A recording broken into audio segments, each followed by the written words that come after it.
Party प्रदर्शन करेगी, तमाम मुद्दों पर बात होगी, जिसको लेकर के राहुल गांधी ने भी एक बयान दिया। राहुल गांधी ने कहा कि प्रधानमंत्री को गांधी और गरीबों के अधिकार पसंद नहीं।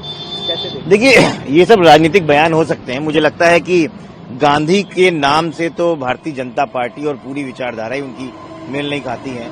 इन्हीं की आरएसएस की विचारधारा से प्रेरित होकर नाथूराम गोडसे ने गांधी जी की हत्या करी, इस देश को बापू से छीना, तो ये कैसे गांधी को बर्दाश्त कर सकते हैं। लेकिन इस टेक्निकलिटी को समझने की जरूरत है कि मनरेगा एक वही योजना है जिसको नरेंद्र मोदी जी संसद में खड़े होके बोलते थे कि ये कांग्रेस और यूपीए सरकार की विफलता का सबूत है।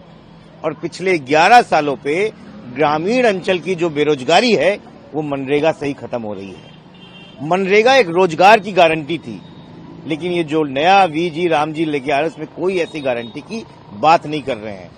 मनरेगा में केंद्र सरकार पैसा देती थी और 100 दिन की गारंटी मिलती थी रोजगार की।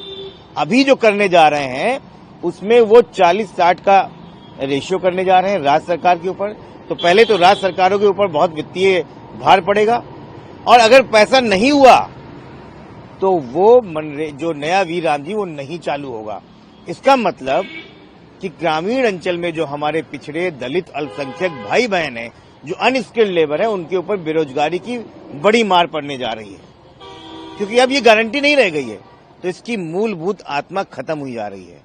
मनरेगा में 1/3 महिलाओं का आरक्षण होना तय था, और आज के समय में 2025 में लगभग 60% महिलाओं का उसमें भागीदारी थी। लेकिन नए वाले बिल में उसमें भी कुछ नहीं है। पहले एक योजना थी, अब वो स्कीम बना दी गई है।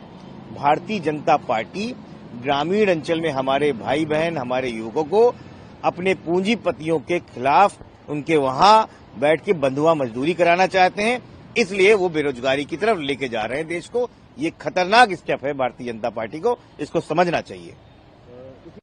चुनाव आयोग